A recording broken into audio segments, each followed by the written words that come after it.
What's up guys, I'm Phoenix Master 1 and in this video I'll be explaining all of the things with Laeradr and Nidhoggr, and I'm gonna be going over my Astra and Dark tier list and the best builds for every single Mythic unit in those seasons. And we've got Nidhoggr as the Astra Mythic who can boost up your resistance, and she is a red beast armor, and I never really expected any kind of offense Mythic being in armor, but here she is.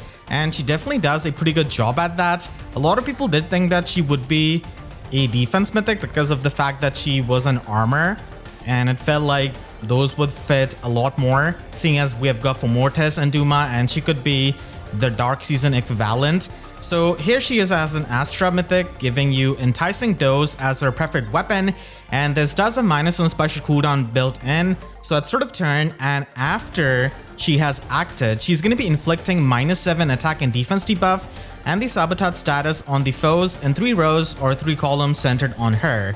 So this is similar to Thiazi, who we just got, and this makes her status effects Freyr proof, because Freyr only cleanses the status effects that are applied at start of the turn. He's not able to cleanse any of the status effects or any debuffs that are applied in middle of the turn. So stuff like Ruse skills, Hathor's Rally, and all of those things do stay there.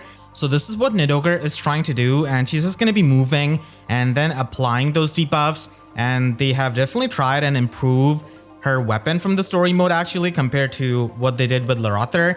And if she's transformed, or if she's at or above 25% HP, then she's able to get the pre-combat damage equal to 25% of foes' max HP as the combat begins.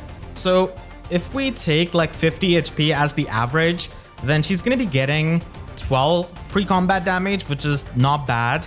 But keep in mind that this is not going to be getting stacked up. So it only triggers when she's able to attack in the combat. And it does mean that with Divine Nectar being the support of Hathrin in the anima season, you're not going to be getting the full pre-combat damage because Divine Nectar stays as a status effect, and they don't necessarily need to be within 2 spaces of Hathrin to get the healing from it, like Breath of Life for example. So they have increased it from 8 pre-combat damage that she used to have in the story mode. And again, she has got the same conditions, and getting transformed is actually pretty important for her for easily getting all of the effects, even if she's at 1 HP, if she's hit by an AoE special of Emblem Sigurd for example, even if she's in the backline. So she's able to inflict the penalty on foes' attack and defense equal to 20% of her defense at start of the combat, added with 6. So this is going to be somewhere around -15 to 16 or even 17 at higher investment. And she's also going to be having the passive 50% damage reduction piercing, which is really good for killing many of the nukes that may have any kind of pierceable damage reduction. And she also gets the true damage based on 30% of foes' max HP. So again, if we take 50 HP as the average, then 15 true damage is actually not that bad for an armor, and she gets flat damage reduction based on the total damage that has been dealt to the foe. So this can go up from 10 to 20 as the cap. So she's going to be able to get 20 flat damage reduction at the max, and then she has another instance of flat damage reduction that is going to be applied against the damaging specials of the foe. So this is similar to what we have seen with Brave Felix and even Resvalgr. Units like these do tend to have another layer of flat damage reduction against the foe's damaging specials, and again this can go up to max 20 for her. And she doesn't really get any kind of damage reduction against the AoE special. So again, you have to be a bit careful around any kind of AoE nukes like Emblem Sigurd, who's really common. And like any kind of beast armor, she's going to be getting the distant counter effect when she's going to be transformed, and she also gets +2 attack. She does come with Sturdy Beast, which does give you the 40% unpierceable damage reduction without any kind of defense check when you're transformed, and Nidhoggr is almost always going to be getting transformed. And the thing with Sturdy Beast is that it can be flexible, so even if you run her as a near savior, it is still going to be helping you. And of course, she is going to be a far savior right out of the box. So she's got her preferred slotted skill in Divine Toxin, which I think that is the best place to be a preferred skill on an armor now. because your slot B is open for Shield Fighter, your slot C is open for any kind of save skill, and even for Barricade if you want to do that. So having this kind of slot A skill not only helps her transform easily, but gives her incredible amount of support. So just like any kind of fortune skill, it is going to be making it easier for her to transform. And then at sort of player phase and enemy phase both, she's going to be giving the dosage status to herself and the allies in 2 spaces. Dosage status is another overtuned status effect that we've got now that not only gives you the 10 HP healing post combat, but it also gives you +5 to all of your stats. And it also is extremely unique because it blocks any kind of status stealing, and it also erases any kind of bonus status effects of those foes that are trying to steal your bonus status effects. So this is basically null essence drain in a way, and this is hard counters Nidhoggr and also Tina. I cannot conclusively say that if this is going to be working against Mythic Loki and Duo Thor's bonus neutralization, but I guess that's something we'll have to test it out. Its wording doesn't give me the full confidence, and even in the Japanese text, I didn't really see anything that would make me think that it is definitely going to be working against them. So right now I'm only mentioning Tina and Nidhoggr. We're going to be knowing if it works against Mythic Loki or not, and even though both of them are in the polar opposite seasons, it does matter for the Chaos season.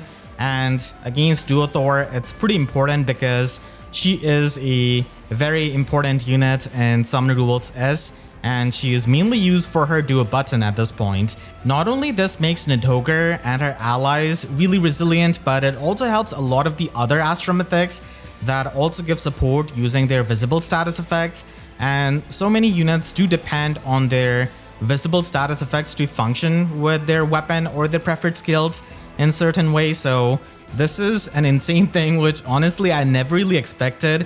It's kind of like Sticky Hold in competitive Pokemon when knockoff got really common. And not only this Divine Toxin gives you the dosage status, but it also gives Nidhoggr additional +10 attack, defense, and resistance in combat. And because it is like an insane fortune scale, it also ignores any kind of visible buffs of the enemies to their attack and defense. And it also gives you +1 special cooldown charge per attack, and also has Null Guard built in, so she can always retaliate back with Sturdy Beast, and this is going to be helping her both offensively and defensively.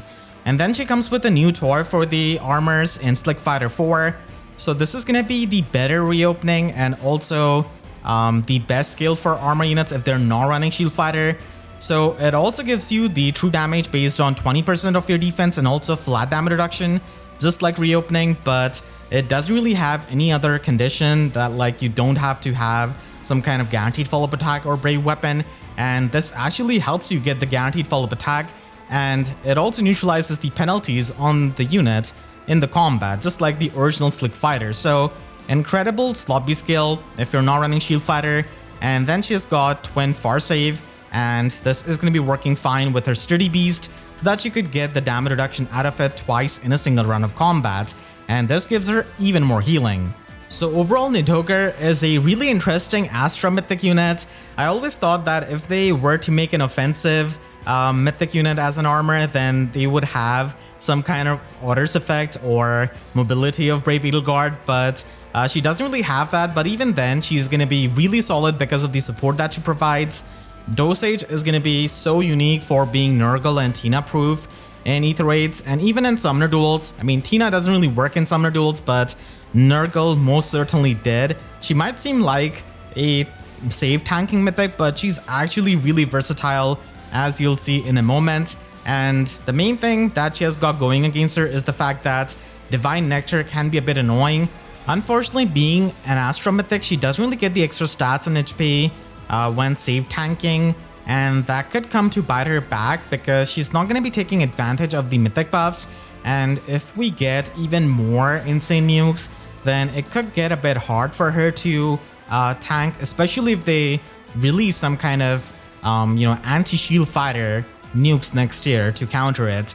So that could be something looming over her as a tanking mythic. But again, like I said, she is versatile, and she could just switch up the roles and do something else. So obviously in the slot A, you're always going to be having Divine Toxin, and on a budget, you're definitely going to be using Slick Fighter 4 because it's not bad and it gives you the flat damage reduction.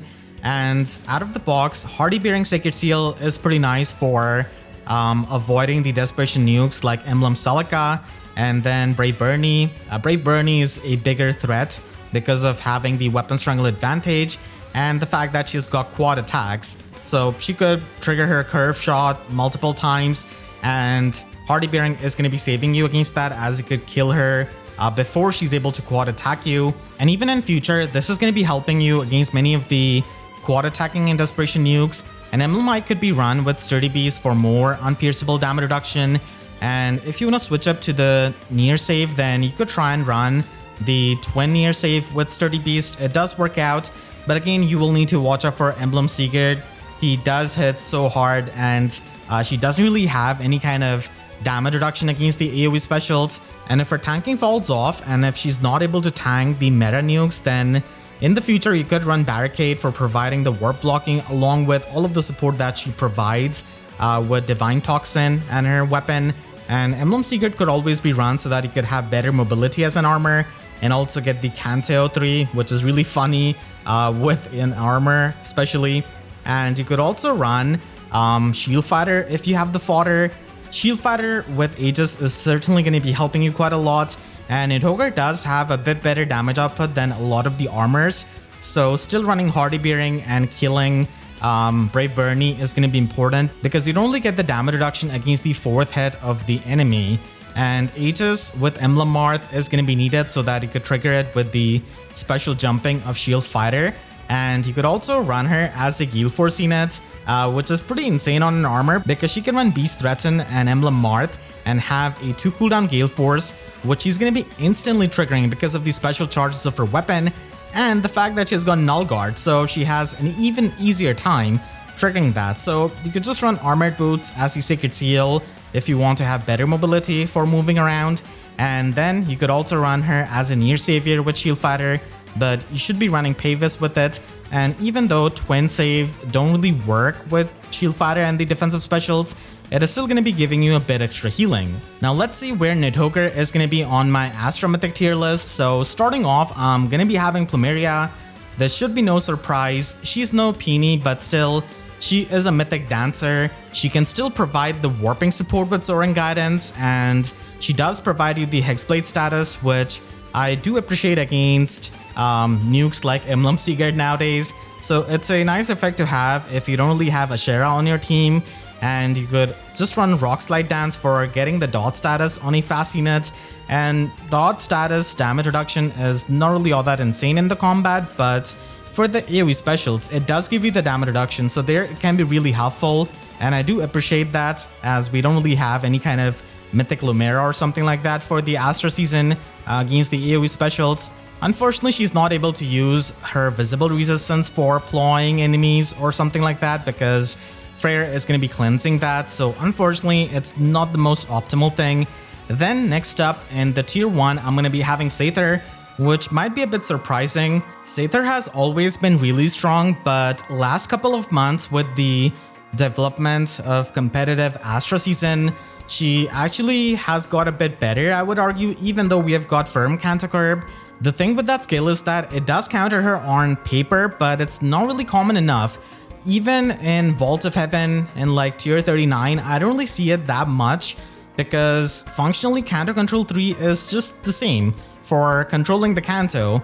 Firm Canticurb was just a bit extra for curbing Dual Leon, but I would argue it was not needed at that point because we already had Breath of Life and such. But still, like Firm Canticurb, if it's dropped on some kind of unit that gets really common in Ether Raid's defense, or if it's dropped on an Anima Mythic, then she's certainly going to be dropping in the value. But even then, with the player face teams, you could go in and kill the Firm Canticurb unit, and then you can lock down the other enemies. And the fact that you could lock 3 units in their place is insane with any kind of Gale Force teams. And nowadays, I'm not able to kill every single unit with like Hathrin being on the enemy team, especially when she's got Lagu's friend, and I've just used Aether to lock her down instead of killing one of my units or my dancers. And even on the tanking teams, she does help because the biggest counter to the end action of her effect was basically the fact that people ran Mirabilis and dancers. But nowadays we have got so many units with extra actions like Emblem Sigurd, Brave Felix, that dancers are not deployed as much in Aether Raid's defense, and people are just trying to fill the unit slots with like save tanks, Hathrin, the insane nukes that could kill the tanks of the enemy team. So there she could help, and a lot of times units like Brave Felix are going to be on the front line who don't really have the highest resistance. So again, she could lock him down and then help your tanking team, just not tank that many units in the same turn. So there are just a lot of factors, and for her build, it's pretty straightforward. Just crystalline water, stack up as much resistance as you can. She is also so helpful in the pot collection because even in the late game on like turn 3, turn 5, she helps you lock down the remaining enemy unit and let you get to the pots, which is again just goes to show you that she just has so many things going on for her, even though she's quite old. And then in tier 1, ending it off, I'm going to be having Ictanir. He is just insane as a combat unit. He just hits so hard, he's so tanky, and he provides insane support with bonus doubler. Not only he has got the cleansing for himself in his sloppy skill, but now he has got the Sigurd ring, which makes him a 4 movement cavalier permanently. And like I said, he's much better than a lot of the other cavaliers because he's never going to be getting slowed down by the stalled status. So that emblem ring just enhances him so much. And then he could be run with Sturdy Beast and Breath of Life as a melee tank, and he could get covered by Nidhoggr, or even then you could just get the Breath of Life support. And now he has got another thing added into his crown, which is Barricade, and he's arguably one of the best, if not the best, units with Barricade in the entire game because he has a relatively free slot C compared to a lot of the beasts and the dragons that may need to get rid of their save skill or something like that. And a lot of them, especially in the context of Aether Raids, are going to be armor units. So the entire package of his insane combat, which not only helps you kill the enemies, which is really important, but it also helps you clean up even if you're not able to kill with your tanks. And in many cases, it might be something that you would need to consider at this rate. And he also acts as a really good support unit, even if you're going to be using him in that role. So just fantastic. And he's the only tier 1 Astra Mythic that is actually good even outside of Aether Raid's offense. And I even see him being used in Aether Raid's defense and also in Summoner Duels. And in tier 2, I'm going to be starting it off with Thor. She just got an insane weapon refine and remix. She just provides better rally spectrum to your allies, and that works in 3 spaces. So that is really important nowadays because we have got a lot of hush spectrum because of Brave Female Robin, and that helps your tanks. And offensively, it helps your Gale Force units trigger Gale Force as well. She herself is also a fantastic Gale Force unit, and because of her power and the damage reflection that she's able to have now with her refine, she's easily able to clean up the units with Emblem Salakaring and running Bonfire or even Ignis. So that is going to be an option. Unfortunately, she doesn't really have a lot of good slot B options for the full damage reflection, and reopening is pretty much going to be her best option. Then I'm going to be having Nidhoggr here. And like I said, I'm a bit cautious with her because she is an Astra Mythic that is trying to tank most of the times, but still, she's got solid support, and I've shown all of her builds before as well. Then I've got Hathor, who helps you against a lot of the bulky teams that have got Hathrin and Shield Fighter saves. And in the late game especially, she's going to be helping you get that Treachery and Dual Strike, so that can really help you finish off those save units that are really annoying and helps you wall break. And like I said, Shield Fighter save units don't really get its damage reduction on the 4th hit, so it does help with strong quad attacking units that have got a lot of true damage. And she herself does have a lot of options being an infantry unit. She could run Breath of Life, Ruse, Infantry Null Follow 4, and now she also has the option of running Slice the Sparrow, which really helps with the brave hits that you're able to get with the Dual Strike. So that's also an option. And then finishing off tier 2, I'm going to be having Astra.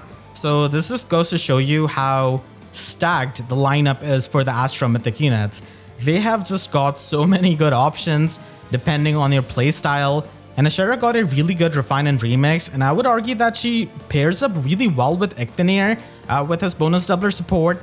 And she also gives out the null follow-up support, which is really valuable nowadays as tanks don't really have it built in with their preferred weapon. Like one of the best Omni tanks in the game in Attune Temera doesn't really have it, and she does like getting it as a status effect. So Astra is incredible for the support. She does have option of the speed resistance tempo 4 from Ninja Saline now, if you were waiting for the perfect tempo skill. So that's an option. And Astra herself also gets the 50% damage reduction piercing status, and she also gets a lot of true damage. So she's able to hit extremely hard herself, and unlike Yoon, she does get the flat damage reduction as well. So she's not exactly too frail, and you could definitely try and use that with Lagoose Friend and bonus doubler 4. Starting tier 3 off, I'm gonna be having Veil here, and it's a bit sad, but I do think that she has kind of fallen off a bit because her drive scale isn't the most desirable effect that you want to have on your tank. In tier 2 and tier 1, we have a lot of support units that have better support effects that right now the tanks want more.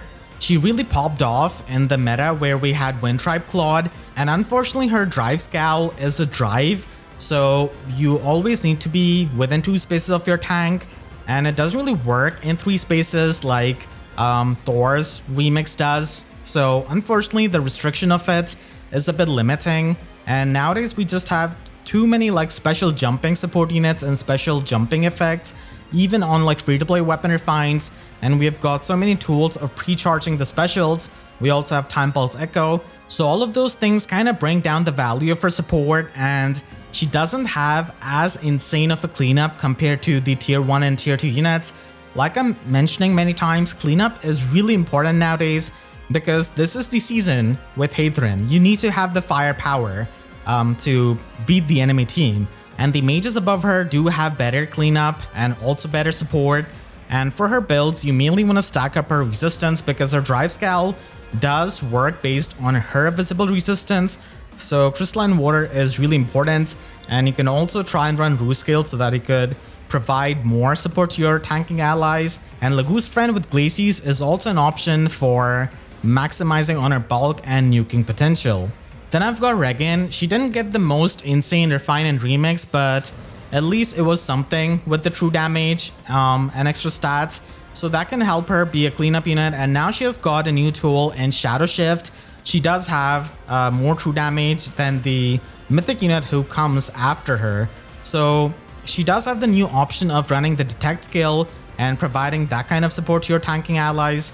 And keep in mind that the Detect skill gives you the lull speed defense on all of your allies on the entire map if the enemy has got any kind of exposure status. So that is really good for maximizing her value. And Shadow Shift is just so good, not just offensively by breaking ice tiles and then repositioning someone forward with her fixed counter 3, but even defensively on like a Gale Force team for getting a unit out of the attacking range of the last remaining units. So she always has that value, and she doesn't have to run Emblem Seeger Drain to get her counter, which I really value because you could just have it on some other unit who has no counter whatsoever. Flared Sparrow is not all that insane anymore, but still here it does have uses on this kind of offensive mythic unit for melting the ice tiles and setting up the flame terrain, and it also helps you a bit more with your hit and run combined with the Shadow Shift. Then finishing off tier 3, I've got Nidhoggr.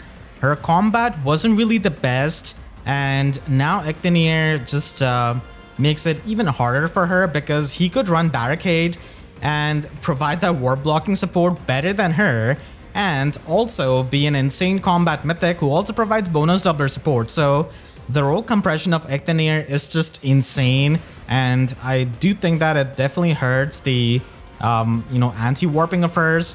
But still, she does have the Divine Vein green terrain, and at least you can use it to get rid of the ice tiles. It's not really as good as or as big as Lumera's stone terrain, but still I guess it could help. And again, she does have the detect support now, and also some new tools with the Fierce Beast, Nimble Beast, and the Fortune skill that you could try and run on her. Then starting tier 4 off, I've got Illuminate, and it might seem a bit weird to have her up here, but the thing is that she definitely has been getting used after Brave Female Robin came out, and she just sets up her ice tiles, and the desert map with Brave Female Robin is literally everywhere. So Illuminate has the chance of getting rid of the ice tiles if there is no Freyr near Robin. And weirdly enough, Freyr nowadays is not seen on every single team because Hathran is just better than him, and she is insane mythic with that Divine Nectar. But now we also have Shield Fighter, so a lot of people are trying to roll Compress on their team with Near Save, Shield Fighter for Mortis, and stuff like that. So if Freyr gets used a little bit less, then she's going to be having more of a chance, and not every single player is going to be having Freyr and 2 spaces of their Robin. If they miss that, then you could just stop the ice tile from going off, and that could help you just engage on the enemy team. But again, you know, she is going to be depending on a Refine and Remix, which should be happening in March of 2025. So you could wait until then for the Weapon Refine, and if she gets better Slotsy skill, because right now, Holy Ground is completely replaceable by Soaring Guidance or just any of the other options that you could try and run, because usually units that were that meta influential are still, you know, paying for their crimes even when the Refine arrives, unfortunately. And then finishing off tier 4, I'm going to be having Naga. She doesn't really have a lot of support options that you could do, but I guess now she does have Barricade, which you could run and get rid of her Divine Fang plus. Divine Fang can help you at times against someone like Halloween Na, but almost always she's going to be trying to have the most support so that you could function as a smite bot. In the end, I'm going to be having Altina. She could be used in the player phase teams, but unfortunately she does not really have a lot of options, and she doesn't really provide any kind of support compared to the other units. So nowadays you don't really have the free tanking with Guard Bearing 4 because there's just so much damage reduction piercing, but there are not too many options. She is too slow to run Pegasus Rift. She doesn't get the full effect out of Reopening because she has got a Brave Weapon, so not a lot of tanking options unfortunately for her. Emblem Secret could be run so that she could get Kanto, and now Emblem Celica could also be run in combination with the Neotrace skill, which does give her the 7 true damage in both phases and also gives you the Kanto. Crux is also another skill that you could run, but the perfect Crux, which is attack defense Crux, doesn't really exist for her right now. And then finally, if you're going to be using her on a player phase team, then she could even Gale Force because of the special charges in her weapon, so that could be run with Emblem Marth, and you could just run Deadly Miasma to get rid of the ice terrain and provide that support, even though it does overlap a bit with the Del attack defense built in her weapon. We also have Laeradr, the main antagonist of Book 8, as a dark mythic who could boost up your defense. It's a bit odd because a lot of people expected him to be an Anima mythic, but I'm pretty happy that he's not an Anima mythic. Anima, I swear, just gets way too many good mythics at this point. It already got Hathran this year, so I don't think it needed any more.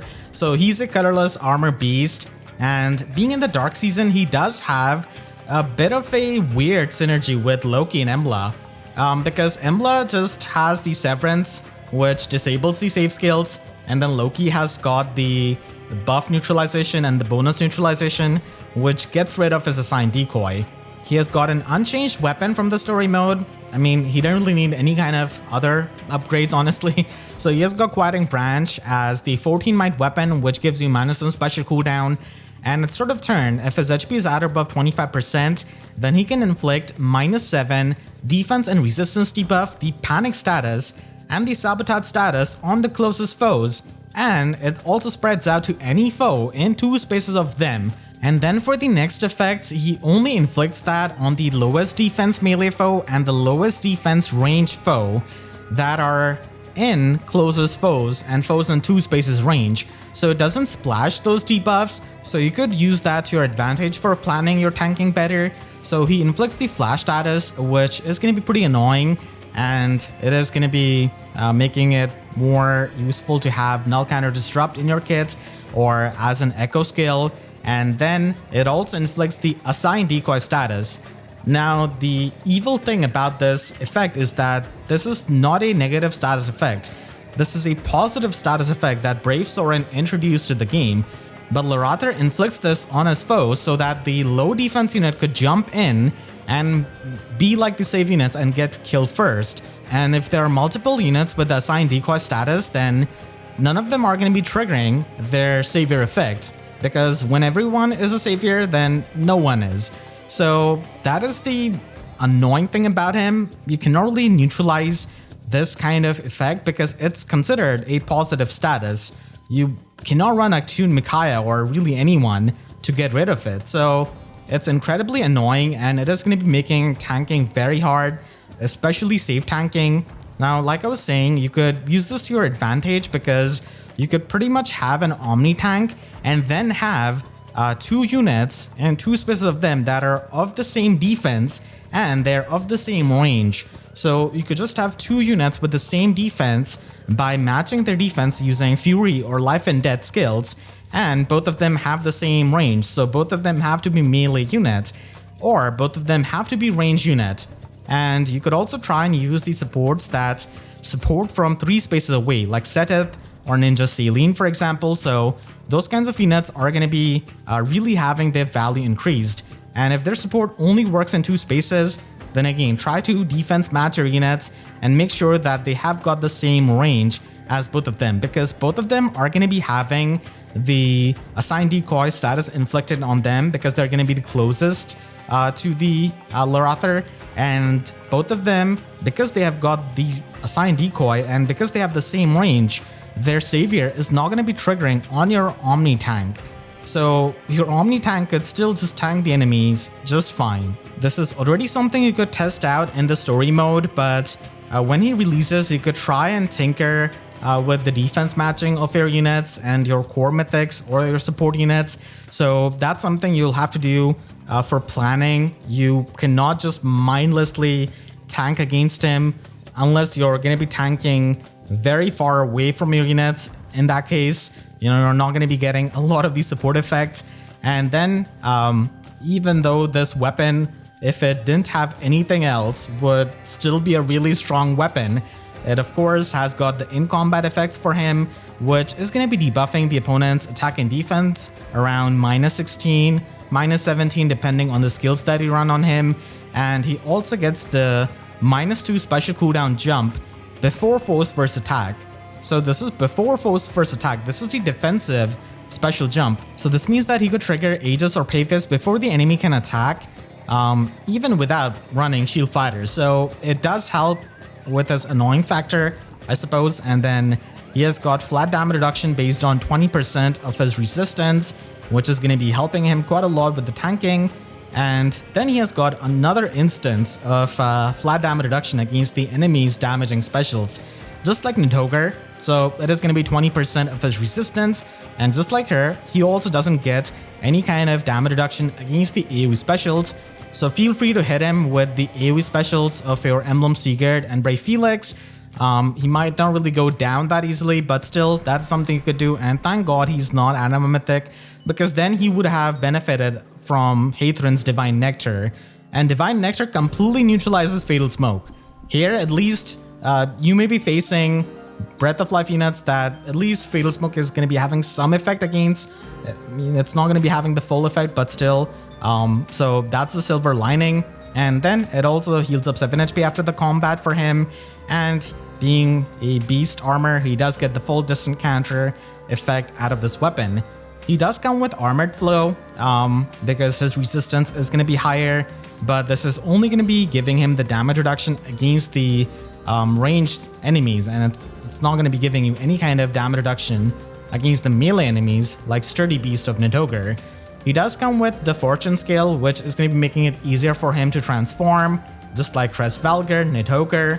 Pretty much any kind of modern beast has got this kind of weapon or skill, and this is going to be instantly transforming him on turn 1 in the raid's defense. So he's going to be having his distant counter effect active, and then he's going to be getting the extra stats, and also he neutralizes any kind of foe's bonuses to their attack and defense, and it also heals up 7 HP after combat, which does stack up with his weapon. He does have his preferred slot B skill in Yggdrasil Altar, and I like to call this the Thiazi balancing, because they would try and do this kind of thing on a armor to discourage running Shield Fighter, if not giving them Shield Fighter from the get-go. So this slot B skill is going to be giving him the -7 attack and defense debuff on the enemy, and also the discord status on those foes, and its check is pretty much like the discord skill that we have got now for the slot B, but it doesn't really have any kind of resistance check, but it does spread in a similar way. And because this is a better discord skill, this is going to be inflicting penalty on foes' attack and defense depending on the discord status on the foes on the map, including the target. So this is going to be max 14 attack and defense debuff, and then he also gets true damage based on 20% of his resistance, and he also gets the guaranteed follow-up attack out of this, and finally the full damage reduction piercing only on his damaging special triggers. So again, the Thiazi balancing coming into the play here. He doesn't get the damage reduction piercing if you run defensive specials, and you are pretty much kind of encouraged by the skill to run the damaging specials. But again, the players that are really trying to optimize are going to be ignoring this and still going to be running Shield Fighter, which is going to be giving him the better survivability. Then he has got another incredible skill in Barricade. So this is an inedible skill to only dragons and beast units, and this is basically Warp Bubble but better, because it is not a status effect that you could neutralize or steal like you could do with Myr. So this kind of warp blocking is extremely useful after we have got Emblem Celica and so many warping units. It's not going to be helping you completely against someone like Brave Felix, because he could just walk up to you instead with his movement, but still it does help against Emblem Celica ring users. It doesn't work against Emblem Celica herself and Legendary Male Shez, because they have the pass built in their kit, so they will still warp, and I feel like they might make pass echo at this point next year. But regardless, this is going to be a really good skill, and not only it gives you the warp blocking, but it also has the joint better distant guard built in, which also just neutralizes any kind of penalties to your defense and resistance and your allies in 3 spaces. So the support range is really big, and the debuff neutralization does help quite a lot when it comes to the tanking. So this skill does have limited users, but at least it's bigger than High Dragon Wall, I would say. High Dragon Wall mainly has the arena scoring going for it at this point. Barricade is just better for the warp blocking, and the main users of this are definitely going to be the mythic units that could use on Aether8's offense. And like I said, Ictanir is one of the best users of this skill, and then Aether8's defense does have Medius, who does have a refine and remix coming up. Pirate Debarn got an insane weapon refine, so he could also be used as a support, and even Summoner Nerthus does have the special jumping support. Liliths are mainly there for the Summoner Duels usage, and she does help you as a deterrent almost in a way, because she could warp herself, but she prevents the warping. Brave Corrin is going to be getting a refine in 2025, but until then she could use her Stone Terrain and give the support. A lot of legendary units could try and run this, and any kind of refresher could also run this as well. And if they're flying like Rayson, Leon, then they could also run Soaring Echo as their attune skill. And then New York Keaton already has the Selfish Breath of Life built in his weapon, so this is also a skill that he could try and run. And Ash and Asker are going to be getting their remixes next year, so you could wait until then. Same goes for Legendary Myr, who's probably going to be getting this effect built in her preferred Slotsy skill. So Laeradr is an incredibly powerful mythic unit. He is still a top 10 unit in the game just because of his weapon, and he is the best dark mythic. He has got amazing combat, support, bulk, and he could also compress the role as a save tank. So you could pretty much make him as a savior and then use some other unit in that slot, and he does open up the 7th slot as well, so he does help you with that. But unfortunately he does have awkward synergy with Embla and Loki, And when it comes to his skills, he is going to be wanting to run Attack Resistance Fortune to easily transform, but depending on your saving, you could try and change his specials. The budget build, if you don't have any fodder for him, is going to be just using Barricade and Armored Flow with Emblem Ike Ring. But even on a budget, if you're able to give him a save skill, that can really help you, like I said, in the role compression for your Aether Raid's defense. And you could just give him Aegis or Pavis, even though he doesn't get the full damage reduction piercing out of those skills, it is still really helpful for surviving, and making sure that he survives can make it so that it is more annoying for the enemy and they have to use more actions, and he gets to stay there for long. So even if you don't have Shield Fighter, you could still run these defensive specials because of the special jumping that he has got built in his weapon. And Squad Ace BX Sacred Seal is going to be his best Sacred Seal most of the time, along with Hardy Bearing as an Aether Raid's defense savior. And you can also, of course, use him with Hardy Bearing and the Twin Far Save with Armored Flow if you want to make full use out of his sloppy skill. But a lot of the competitive teams are still going to be using him with Shield Fighter, again, to maximize the survivability and the annoying factor. And not only he can just make it really hard for the tanking units and the save units, but even for the player face teams, he can be really obnoxious with a Shield Fighter build, doubling up the damage reduction that you get out of Pavis and Aegis. And even Emblem Marth is not immediately needed on him because of his special jumping, but Emblem Marth does help for the double attacks and the brave attacks of the enemies for the special jumping from Shield Fighter. And again, Twin Save is still going to be giving you that healing, and Stronghold could be run on a near safe Pavis build because he doesn't need to transform for the distant counter effect necessarily as a near savior,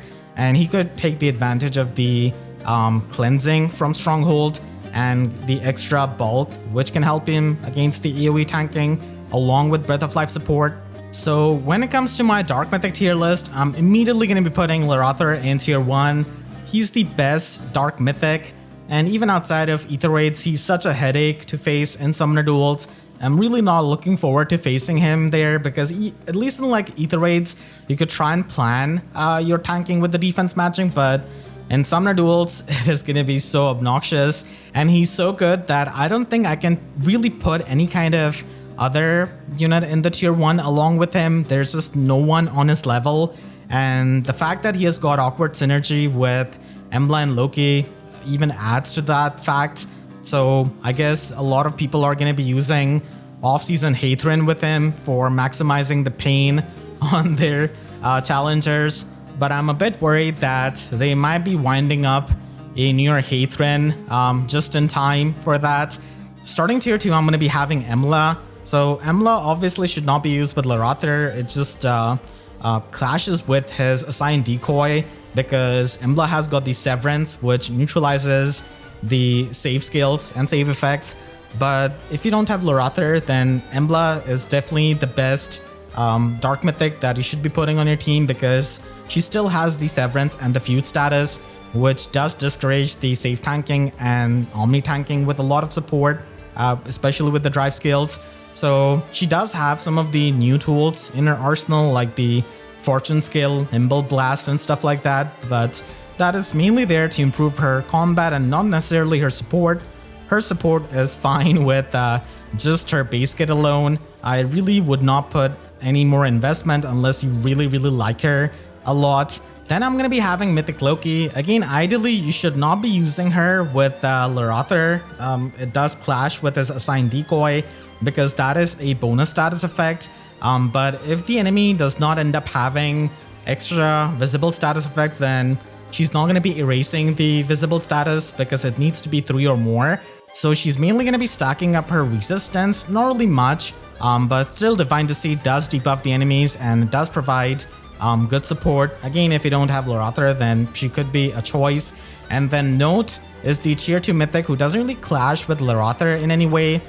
She didn't really get the most insane weapon refinement remix, but still, Pathfinder is incredibly strong with the high movement units like Emblem Sigurd with the Gallop status, Felix, and any kind of other Emblem Sigurd ring user. So there she can always help. And the fact that she's an infantry unit, she could try and provide more support with counter control or infantry null follow 4. And at higher investment, she could try and be tanky enough with her weapon and her slot B skill with stuff like Gust or Godlike Reflexes. And then starting tier 3 off, I'm going to be having Triandra. So Triandra unfortunately is the worst fairy dancer. She didn't even get a good refine on remix, but still she is a mythic dancer, so she could try and help. And nowadays Mila isn't as common, and now with Barricade, a lot of plus 10 Mila users might try and run that instead for the warp blocking. So Triandra could still, help you get the dance off, and you could just try and run Soaring Guidance or even the Crack skill, which goes along with her weapon for the long range debuff in combat support. And Firestorm Dance, of course, does give you the Desperation status, which does help a lot of your nukes. Then in tier 3, I'm going to be having Medius. So Medius used to be everywhere, but now his bulk is not enough. He just dies too easily. And On Guard is not really needed as much with Breath of Life and a lot of the other support that we've got. So Bolt Tower is basically not the, most of the worries of Ether 8's defense players. But he is going to be getting a Refine and Remix in February of 2025. And again, he does have Barricade as his Slotsy skill. So hopefully with the Dragon skills, he could try and get a bit better. And then finishing off tier 3, I'm going to be having Yoon. Unfortunately, her nuking potential and support potential has fallen off a bit. And now we just have Attune Micaiah that just does everything better than what Yoon does, and also provides the cleansing. So not a lot of reason to use her in your mythic slot, but still not the worst unit. You could definitely make her work. Now she's got the Discord skill that she could try and use, and Resonance is going to be helpful for getting the damage reduction piercing. Starting tier 4 off, I'm going to be having Kvasir, and it's really unfortunate, but I think she is the worst modern mythic that we've got. She was still usable when she came out. She had the damage reduction, but then after that point, we just got so much damage reduction piercing. And the problem with her is that she has got a 4 cooldown special as a Cavalier, and that's not really going to be going off as she's going to be dying to the enemy first. So she a lot of times doesn't really have the chance of triggering that, and it's really hard to pulse it down in Ether 8's defense. And that's why they realized their mistake and made New York Kvasir with the same special, but as an infantry unit who could take advantage of the pulsing effect and also use stuff like Flash Barrow, Tempo Effect, and Infantry Pulse. But unfortunately for Mythic Kvasir, there isn't really much that you could do with the nuking, and she doesn't really provide much of a support. She's basically not oppressive enough, is what I'm trying to say. There was a brief moment before Breath of Life and after the release of Devoted Basket where she would just stack up a lot of pre-combat damage and then run Fatal Smoke 4 to block the healing. So that would help a lot, but now after Breath of Life 4, it's definitely pretty hard to utilize that. So unfortunately, she doesn't have a lot of tools, even though her special has a lot of effects, but it's a 4 cooldown special. And then we've got Bramimond. Unfortunately, Bramimond, even with their Omnifeud effect, is not going to be able to nuke that hard anymore with their weapon. So your best course of action is just stacking up the true damage, or even using something like Speed Resistance Discord for its true damage at max investment. And Bramimond is a pretty combat-centric mythic, and that usually doesn't go all that well given the track record. Then we have got Hel. She unfortunately didn't have the Omni Guidance built in her remix like Thor's remix, but still I think she has got some tools. There is Emblem Celica, which pretty much anyone can run now and get the same warping, if not slightly better. But she does have access to Wyvern Rift and even Momentum, and the true damage out of her weapon actually does get added into the AoE special, so she could just spook someone with an instant AoE special now with Momentum and her warping. Ending off the Dark Mythic tier list, I've got Sothis in the end. Unfortunately, she lacks in the combat and also in the support, so she is going to be one of the worst mythics in the game. Now at least she's got the Barricade, but again, Medius could just do everything that she can do but more, likely with his Refine and Remix. So it's going to be needing some heavy investment to make her work out. Sirius Plus unfortunately isn't worth anymore compared to the Spiked Wall skill that also gives you the Null Guard and true damage, and also has the Bulwark effect, so you could run that with Barricade and Dragon's Roar and Arcane Feldstone. And if you're going to be using Sirius Plus, then I do like Dragon Bloom Plus and its true damage, but Arcane Feldstone is just going to be giving you more stats, which he really needs at this point. Overall, even though it has got an incredibly strong unit like Laeradr, the color sharing of this banner isn't the best, so you could try and see if they're going to be having better color sharing in the future or not. Next month we have a lot of banners, so we're going to be getting new Book 9 OC and likely a new Arcane Weapon or a Tune skill. There's also going to be a new Winter banner, which is going to be sparkable by even free-to-play players, and last year was pretty insane. And double special heroes also does happen, and we might get a new Emblem hero or a Wind Lizard unit, and then it is going to be having the first Choose Your Legends 8 rerun, and then we're going to be getting a New Year's banner as well. And for the double special heroes banner, I'm pretty much expecting Duo Fjorm as a certainty. She does fit the winter theme and the color share with Reed, and then red could have Harmonic Nefni. And when it comes to the end of the month banner, it is gonna be extremely stacked with Emblem Sigurd, Emblem Ike, and likely another Emblem hero, probably green. And then the next book OC is probably gonna be colorless in my opinion, because green has more units that they could fit in for the hero type that is gonna be color sharing with Hathrin and also Brave Alphonse. The insane color sharing of a high value unit like Ictanir and Brave Female Robin does lead me to think that it is going to be a new colorless unit as the OC. And the reason why I'm thinking it is going to be a green emblem is mainly because of the fact that they usually put a popular woman as the end of the month hero. And as you can see, the pattern has stayed the same from 2018. And that's why green does fit for an emblem hero, because it could be Emblem Lyn, who could be a Greenbow unit, and Lyn hasn't really gotten an alt in 2 years, I think. And it could also be Emblem Edelgard. They haven't really set a precedence for the bracelets yet from the DLC, but still, she could be the one setting it. And she is also incredibly popular. She hasn't really got anything this year, not any kind of alt or even a Resplendent. Her last alt was Winter Edelgard, so that would have been 1 year until then. And it could also be Micaiah, but she did get the attuned version, and Micaiah could also be green. I was thinking even Lucina, but she just got the recent Ninja alt. So narrowing down with the information that we have, I think these two are going to be the main candidates. If it's going to be an emblem hero, if they make it a legendary unit, then she is going to be a wind legendary, and then I guess legendary Ivy can fit that season perfectly well as well. The reason why I think it could be an emblem is because emblems didn't really exist until last year, and the Mythic pool doesn't really have a big pool of units that could fit this criteria, and they usually do the double OCs right before that. So that's why I do think that this year it might be an emblem hero. This video took a long time to make, so I want to thank all of my YouTube members for the constant support, and you can click the link on the screen right now to check out my breakdown of the new Arcane Axe, and make sure to subscribe and hit the notification bell, because YouTube sub boxes are about as functional as your saviors against Laeradr. So with that, I'll see you guys next time. Thank you so much for watching and have a great day.